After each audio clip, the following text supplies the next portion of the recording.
All right, one team rested their players, the other team did not. And it showed. The Avalanche wrap up their regular season with a 5-1 win over the Edmonton Oilers. Let's talk about it. New episode of Locked On Avalanche coming at you.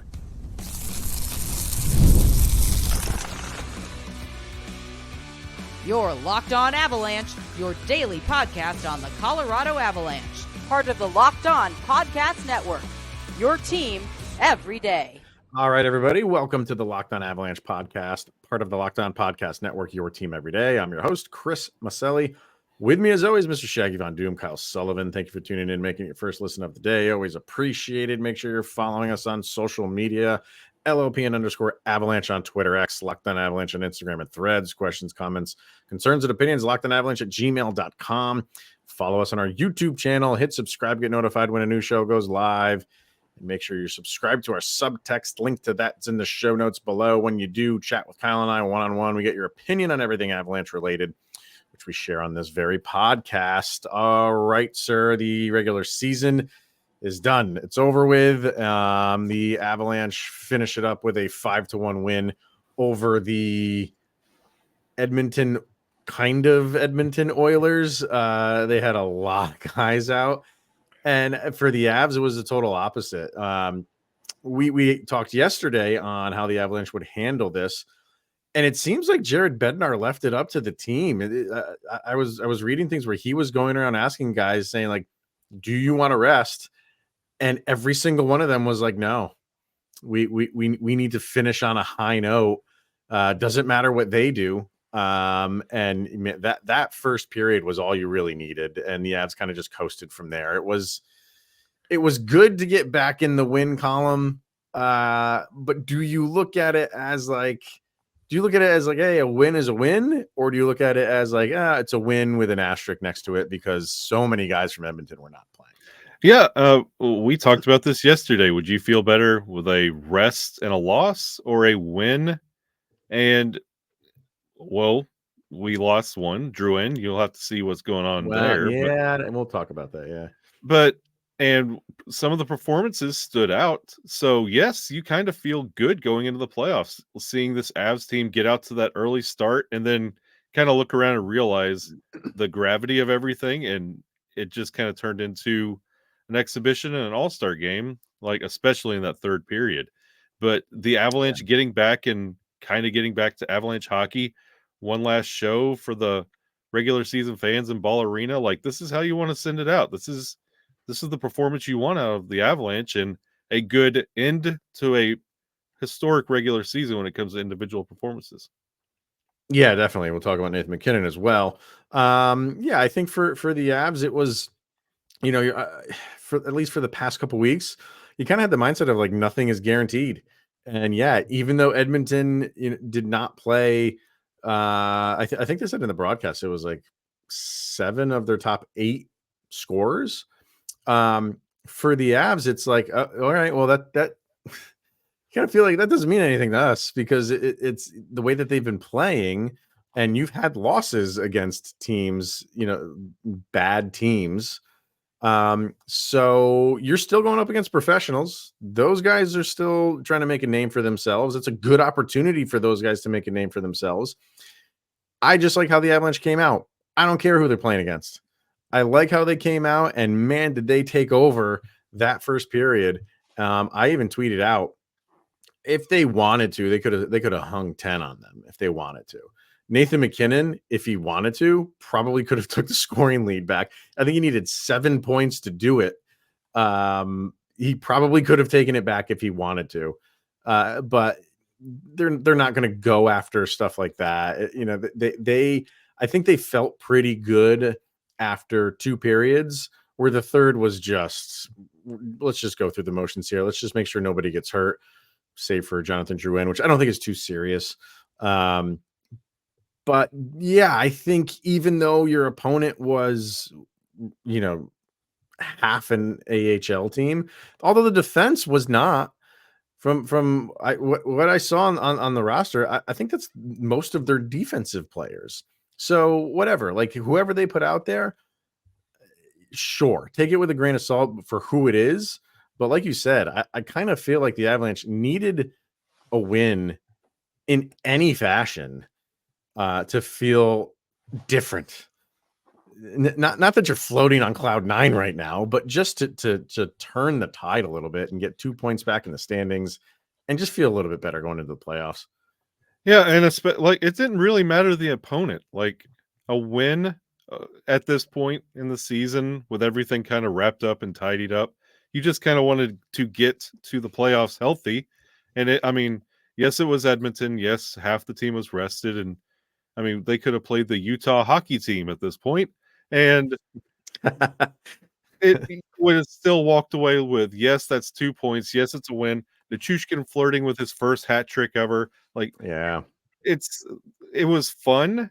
And then you felt the moment when the Avalanche kind of looked around and realized you're doing too much. Like, okay, this is fun, and this is significantly easier than the last time we played Edmonton. Maybe we do need to rest a little bit. You've earned that kind of coast the rest of the way, and Edmonton respected that as well. They weren't really pushing it. Right. The new guys weren't gooning it up and trying to, "Oh, I got a goal." We were playing against Nathan MacKinnon. Like, it was kind of a unspoken agreement. Let's just get through this game. You got your win. Let's get out of here. And like we were saying on yesterday's episode, like there was things that you want to work on, obviously. Seems like let me see what the totals are here. For the Oilers they had 2 power plays. They scored on the one, and that was a great redirect. Yeah. You know, like that's a good. I mean, I thought the penalty kill looked good. And that penalty kill was I think it was less than 30 seconds when they scored that goal. So it was kind of going towards, we're almost on the verge of killing this thing. I don't know who threw the puck on net, but it was just redirected by Dylan Holloway. It was just a nice redirect. What are you going to do? And then on the other end, your power play, I thought that looked good. You had some pretty good looks on it. Only 1 for 4. 2 for 4 looks a lot better. So, you know, those 2 things, okay, incremental improvements there. Defensively, you wanted to look a bit better, and I thought you did. How many shots on goal did they have total? It evened out towards the end, that's for sure. Yeah.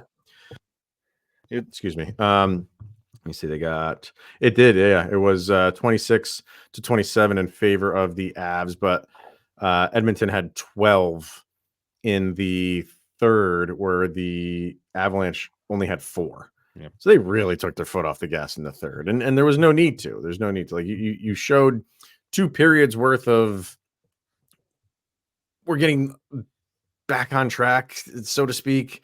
So there was really no need to really put in a ton of effort in the third. So I thought they used the game for what they needed to use it for. And again, forgetting about who Edmonton put out there, this was just all on the Avalanche.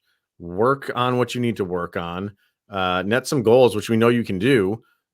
Don't give up many. You gave up 1. Play sound defense. It was just, like I said, they used it for what they needed to use it for.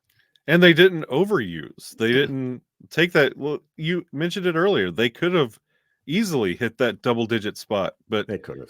Like, what joy do you get in getting the extra 2 points? And if you won 5-1, 8-1, 10-1, and shelling former Avalanche legend Calvin Pickard, like, what joy do you get in that at all? Well, you don't get joy, and I wonder if this was like a non-playoff team, a non-Western Conference playoff team, do you do that? Do you go for 10?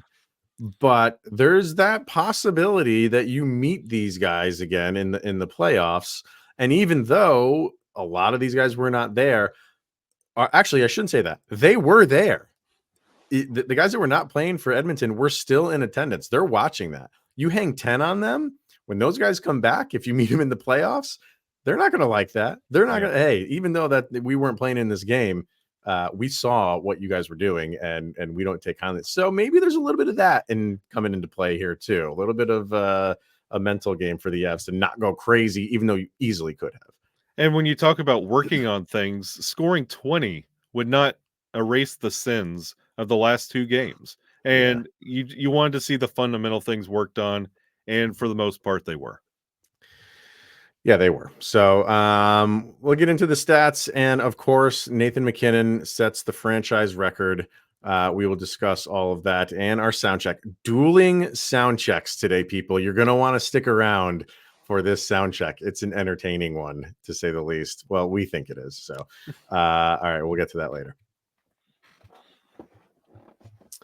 All right, first, let's hear from Policygenius. Policygenius is the country's leading online insurance marketplace.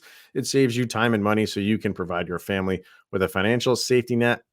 Starting today with Policygenius, you can find life insurance policies that start at just $292 per year for $1 million of coverage. Some options offer same-day approval and avoid unnecessary medical exams. Policygenius helps you compare your options from top companies, and their team of licensed experts is on hand to help you talk you through it. Talk to a team of award-winning agents who will walk you through the process step by step and easily compare quotes from America's top insurers in just a few clicks to find your lowest price.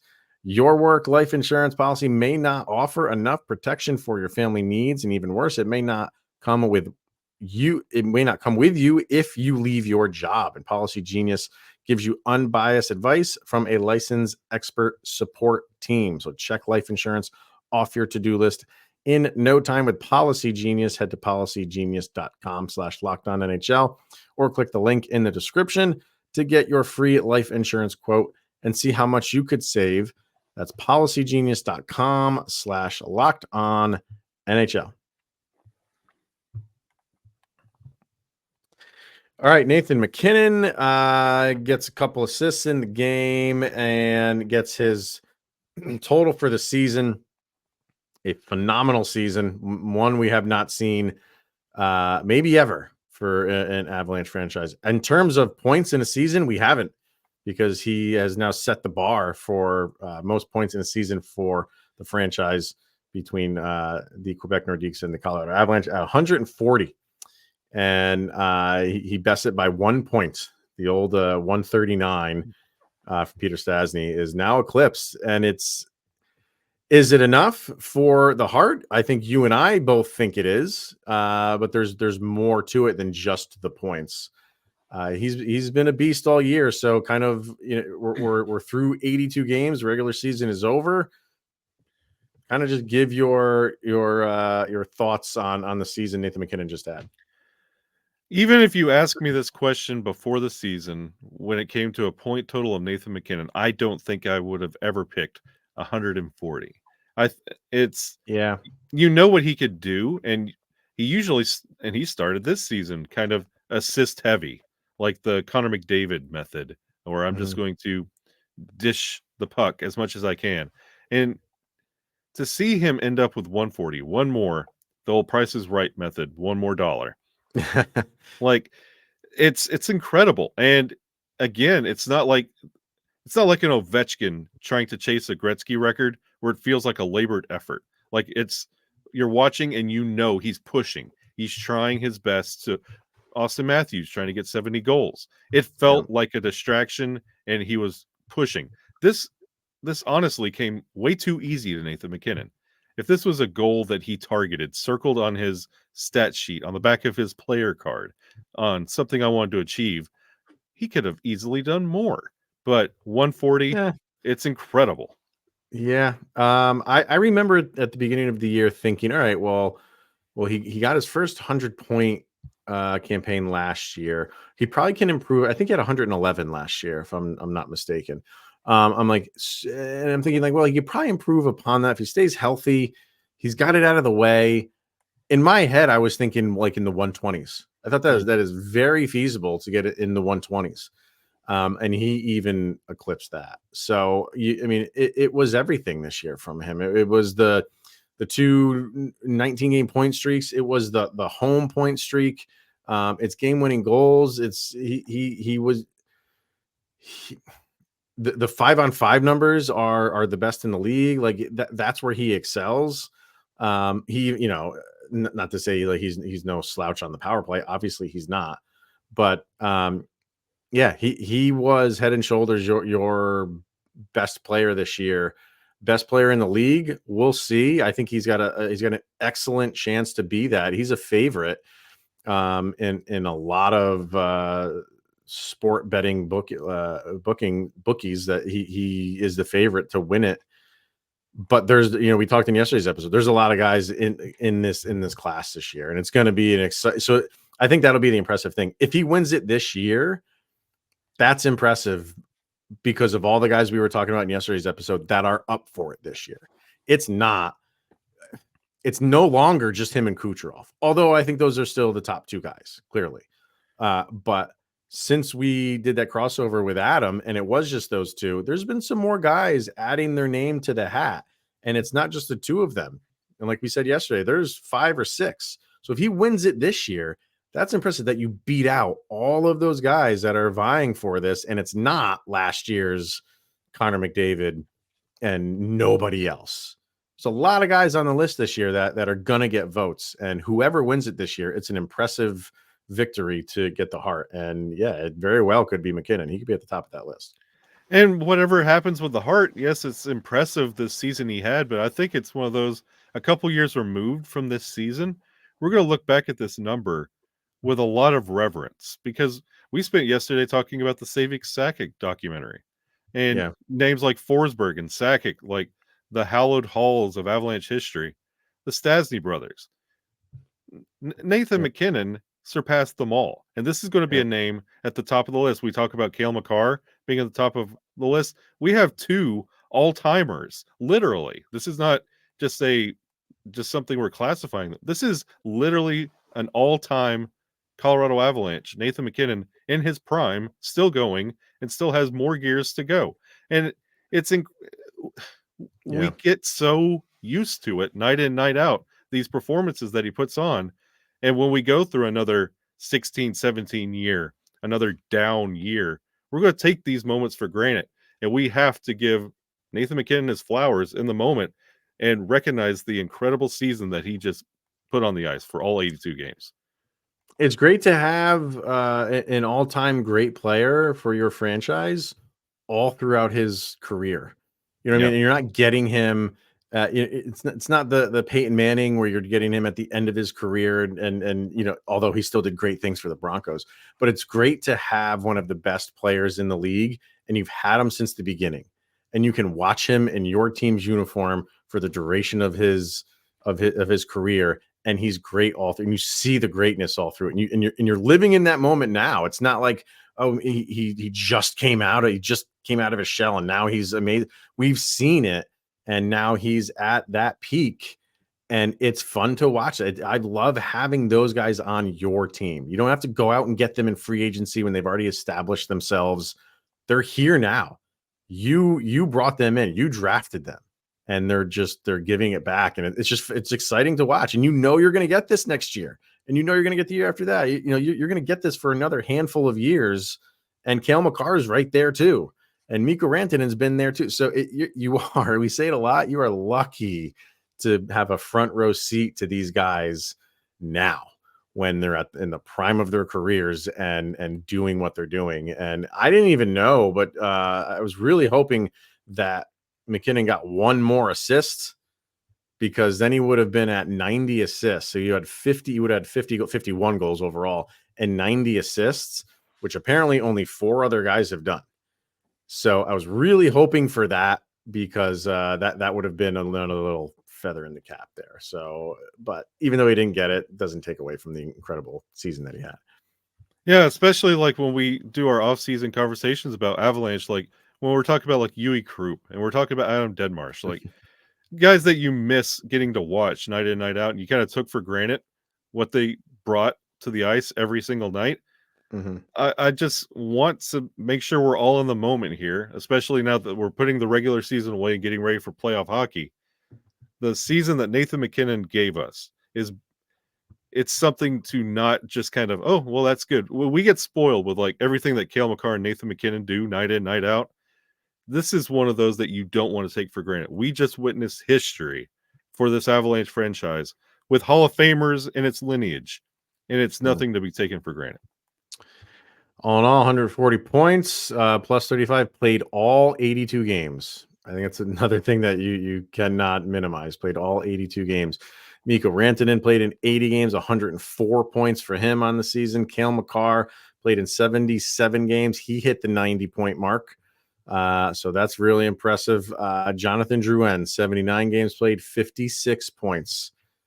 If you said at the beginning of the season, bringing him in on the trial basis, that he would be finishing the season on the top line. We knew he was starting the season on the top line. Could he stay there? He didn't. He was moved out. Like it did not get off to a great start for him, and he was moved up and down the lineup. But once he settled in, he has settled in nicely for the Avs. 56 points. Sorry. I don't think the Avalanche thought they were going to get that. He had a phenomenal regular season. And it's always funny whenever we talk about the 2C problem, everybody always brings up you're never going to get another Nas year. That production or the Burakovsky, well, you got it in Drouin. And honestly, if it wasn't for that slow start, probably would have surpassed. And again, quietly. Yeah. Van Chuskin just missed a point per game. Played in 54 games, had 53 points. All in all, a good season for him. Obviously missed some time going into the player assistance program. But when he was around, does what you need him to do. Devon Taves, he also played in all 82 games. I think they're the only two that did, him and MacKinnon. Yeah. Sean Walker played in 81 games, although obviously not all of them with the Avalanche. Taves, 82 games played, 50 points for him on the season. Ross Colton, 80 games, 40 points. I think that's a solid season for him. Yeah, that's your third line guy. I know he got bumped up every once in a while, but getting 40 points from a third line guy, I don't think is bad at all. I thought he had a pretty decent season. Disappeared from time to time, but overall, pretty good year. No, Ross Colton was one of my favorite players this year. Yeah, absolutely. Lehkonen, 45 games played. Obviously, he missed a lot of time with that scary injury. 34 points. Miles Wood, 74 games played with 26 points. You got Logan O'Connor, who obviously is out for the year. Josh Manson, I thought he had a good year. Some still boneheaded plays here and there, boneheaded penalties.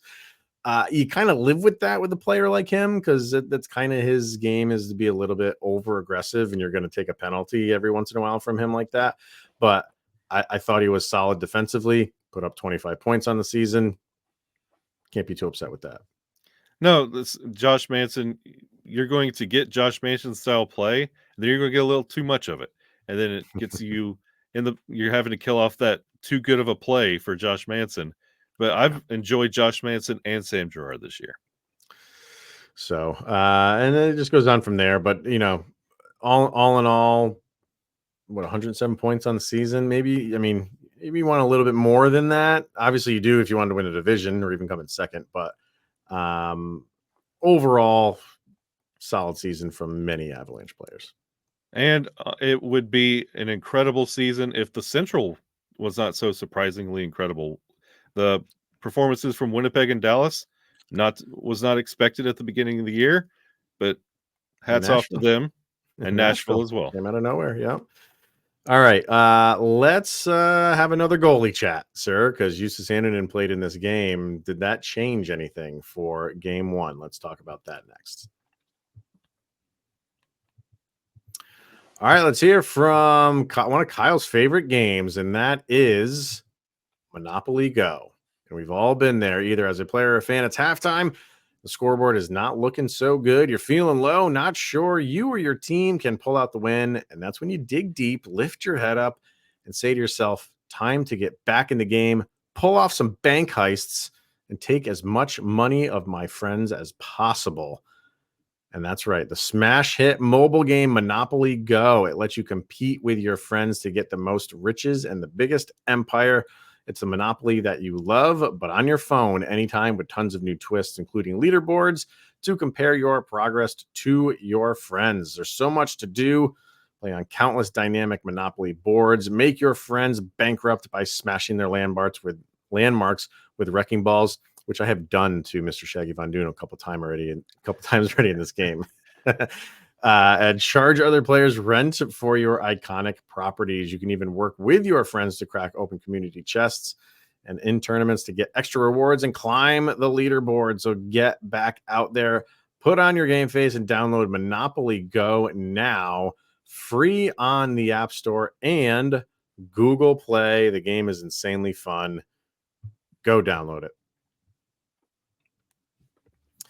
Eustace Annunen got the start in this game, which I was a little bit surprised at, to be honest with you. If we're playing all our normal roster, full bore, and you've been trying to get Alexander Georgiev back into the flow of things, and then especially knowing Edmonton's really not going to put anybody of value out there, why not put Alexander Georgiev, let him go and get, only let in one goal, maybe, and feel good about himself heading into the playoffs. But instead, it's Eustace Annunen played a good game.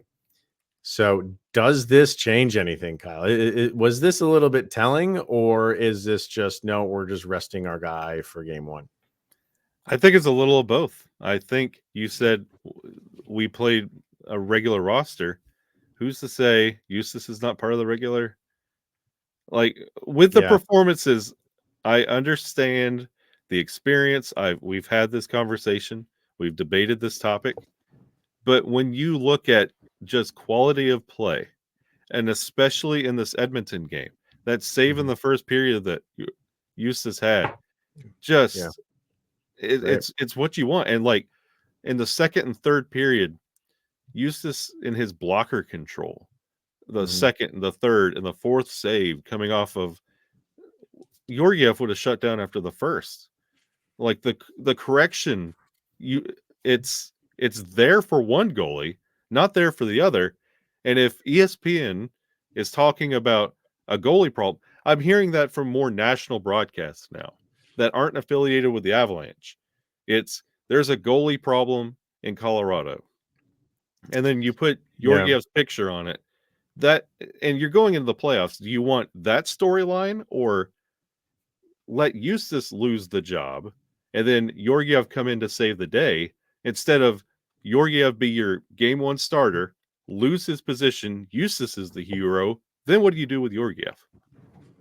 I still think it's Georgiev game one. And like I said, when we talked about it, like the leash is very short. Because I think you do have to take into account who Edmonton put out there. You know what I mean? Like is it impressive what he, like the saves he made? Yeah, we're impressed. You'd like to see that. More skilled offensive guys can maybe they would challenge him more than the I don't even know. I'm going to bring up Money Puck here in a second because I want to see how many high danger shots that Edmonton had. They had a couple, I'm sure, but I don't know. I think it's Georgiev, but even so, like with a performance like this, I think this just makes Jared Bednar feel, if I need to make that move, I'm going to make it. I have to make it, because we can't keep riding with how Georgiev has played. He's going to give him an opportunity. It's a risk doing it in the playoffs, but he's not going to do it for more than a game. You cannot continue to do it in the playoffs, because or breaking news, you lose 4 games in the playoffs and your season's done. So we'll see. That's the thing. Like, what excuse do you have other than, yes, he's been the 1A and that's what he was claimed to be when he got in, but why would you run the risk of going one shot, one goal in the playoffs and possibly one game down in a series just to have loyalty points with Georgiev? No, I don't think it's loyal. I think it's, well, maybe it is some sort of loyalty in a roundabout way, but wow, Eustace Annunen, holy crap, 8 high danger shots. Did not see that one happening. Wow, that's way more than I thought it would be. That's a lot for any game. But I don't think I think that they go with Georgiev because, I mean, like, he's been your guy all year, and I think you allot him that opportunity although short, of let's see, can you raise your game? Can you raise your game in the playoffs? And if you need to have a sit down chat with him to be like, you shouldn't have to do this. Like you shouldn't have to have a sit down chat with him to be like, it's playoff time, man. We need you. He knows that. And I think that's why they're going to give him the opportunity, because they gave him the opportunity all season long. To give him the opportunity all year long only to pull the rug out in game one doesn't really make much sense to me. I'm not saying he's deserving of it. I'm just saying, like, you would have done that a little while ago. You would have stopped this let's keep trying, but you didn't have a backup in tow. Now you do, but it's a little bit late in the game for him to prove himself, that you can't really turn it over to him right now, but you will if and it's like the final straw. Like pretty much that's what it's going to be for the Avs. And then they turn it over to Eustace and see what they got. It's the only thing that they can do. And see, like, that almost proves the point of, if you can't do it in the regular season, what makes you think you're going to do it when the stakes are higher and it's a more difficult, like, what's going to make you, if you couldn't then, when there's not that much to lose, we're just asking you to do your job. Why are you going to do it when the whole team, the rest of their playoff lives are on the line, if you can't raise to a level that we haven't seen in months? Because it happens, man. Like, it happens. Guys do. Guys raise their game in the playoffs. You've seen it happen so many times. In the situation that he is in, maybe that's a little bit different. And I don't want to sit here and say, like, I'm confident in it. The way that he's played over the last month, I'm not confident in it. But if you had a full season of Eustace, this is a different conversation. But I still just don't think there's enough meat on the bone there to turn it over to him now. I don't. It should tell you that they've had to pull Eustace out. They didn't plan on this. They didn't need this to happen. This was this was his party, and he's only ruined it for himself, where Eustace is not only a factor, but almost deserving of that game one spot. And I'm just thinking of this now. There also might be some to let Georgiev start this thing for off season, because it's like you couldn't pull yourself up during the regular season. You had good moments, and then we gave you the opportunity in the postseason, and you couldn't do that either. And now they addressed the position. You know what I mean? So now it's like maybe you are not our guy if you can't do it in the postseason either. You had an okay regular season. You know what I mean? Like you have the most wins in the league. You were an all-star. You had good moments. The regular season didn't end well, but now what do you do in the postseason? And I think that is going to be where it's like make or break for him, and what the Avs do with him in the off season. Because if they don't go to him off the bat, what's the point in keeping him next year? There's no point in keeping him next year. But if they go to him in the postseason, he goes on this incredible run, well, now you got another year of him at a pretty good number, and you can kind of run that for another year. So that comes into play too somehow. How many playoff series wins does Georgiev have? How many does Eustace have? Who's hotter? That's the problem. But I mean, it's apples and oranges, because the competition that Anderson is facing is not what Georgiev is facing. It's not. Well, Georgiev got. I don't think he got shelled last time we saw Winnipeg in just the regular season. Eustace did too, though. Man, like, Eustace didn't play that well in that game either. Well, I know everybody wants to just turn our attention to him and be like, he's the savior. If that was the case, the Avs would do it. But we don't know. Like, he's never been in a position like this. I'm not saying, and Georgiev has only been in it once, and it didn't go that well. But turning to someone like Eustace Annonen's like position right now is not what they want to do. They will do it. But only if their top guy fails them again. And then they have all of this information to say, like, hey, next year we can't do this again. We might have to move on, because we gave you all the opportunity in the regular season. We gave you an opportunity in the postseason. You couldn't grab the reins of either of them although the regular season was up and down. So maybe we need to make a change. We'll and you kind of froze up there, but all right, I think the technical difficulties were telling us to move on. So I got a couple subtext people here that I want to throw in. We got Heather says Eustace definitely showed off his skills today. He made that net look small. I'm grateful they decided to play to go into the playoffs with a win on home ice.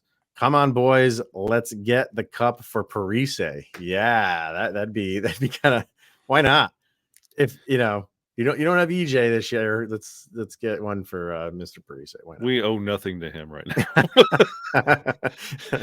Vargar, I wonder what the logic is in starting Eustace over Georgiev. Edmonton rested all their top guys, so it wasn't much of a workload, but he played well. Top guys look good, but that's not where I worry. These playoffs are going to be decided by the Avs goaltending, and if Middlestat can produce when it counts. I thought Casey Middlestat looked really good in this game. I thought he looked really, really good. He was in the right place, right time. He's such a good stick handler. Yeah, I want to see him flip a switch in the playoffs. Yeah, I'd love to see that too. And Amy says, if Drouin is seriously injured, I'm going to scream. I'm hoping that him not returning was just precautionary. I kind of feel that it was. And when you look at the play, it doesn't really, it's weird. Like I can't exactly pinpoint where he got hurt. It looked like a bad burst. Like he was like took a bad burst off his knee and he fell. Yeah. It might have just got a little stinger or something like that. But you got only a couple days. We know the Avalanche game 1 is Sunday. That is confirmed. So it is Sunday. So you got a couple days to rest up the ouchies on whatever it was. So, and we'll see if you get Sam Girard back too. So, all right, last bit of info that we got, and that is our Locked On Avalanche Soundcheck. Kyle and I pick one song each that best summarizes the most recent game. Put these songs up on a playlist over on Spotify. Just search for LOA Soundcheck volume number 3. So what do you got for the last regular season game, Avs and Oilers? Look to your left, look to your right, look at your calendar. You know what today is, don't you? Yes, I do know what today is, and it's not the day that you're celebrating. I'm celebrating it differently. The Tortured Poets Department. It dropped today. I don't know what that means. That's Taylor Swift's brand new album. Okay. And today's soundcheck. Who's afraid of little old me? Have you even heard this song yet? I mean, literally, this album came out like an hour ago. I've already got it loaded on my Spotify. I am ready, locked in, ready to go. Who's afraid of little? Honestly, going into this playoffs, what do the rest of the league? What does the Winnipeg Jets see this Colorado Avalanche team? Do they see this last week? Do they see this last game? Do they see the persona of the Avalanche? Who's afraid of us? Because honestly, we feel like the underdog going into the playoffs, and it's been a while. So who's actually afraid of us right now? And who do we need to make afraid of us right now? All right, I'm going to take this in a different route and look to your left, look to your right. Look what today is. That's April 19th. That is Dark Matter Day. And Dark Matter Day is the brand new Pearl Jam album that also just dropped. Forget this Taylor Swift person. I don't know. Maybe she has a career for herself. I don't know yet. Pearl Jam, we know. One of the greatest bands of all time, still dropping records, and they just released another one. So I got to take one off of their new album, and this song's called Upper Hand. And that's what the Avs had, at least in this game. They had easily the upper hand. Now we want them to have the upper hand in the playoffs, and there's also a song on here called Something Special.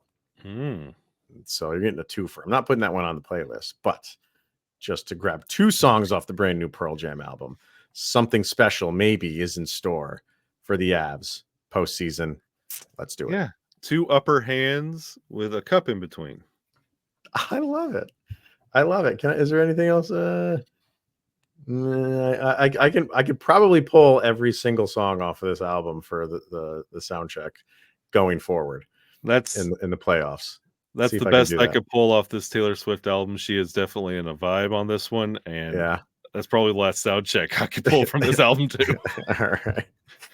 All right, everyone, that is going to wrap it up. Thank you for tuning in, making it your first listen of the day. We'll be back on Monday when game 1 will be in the books. Let's see how that thing goes. So playoff hockey is officially upon us. He's Mr. Shaggy Von Doom, Kyle Sullivan. I am Chris Maselli. This is the Locked On Avalanche podcast. Enjoy the weekend. Enjoy game 1. We'll be talking about it on Monday.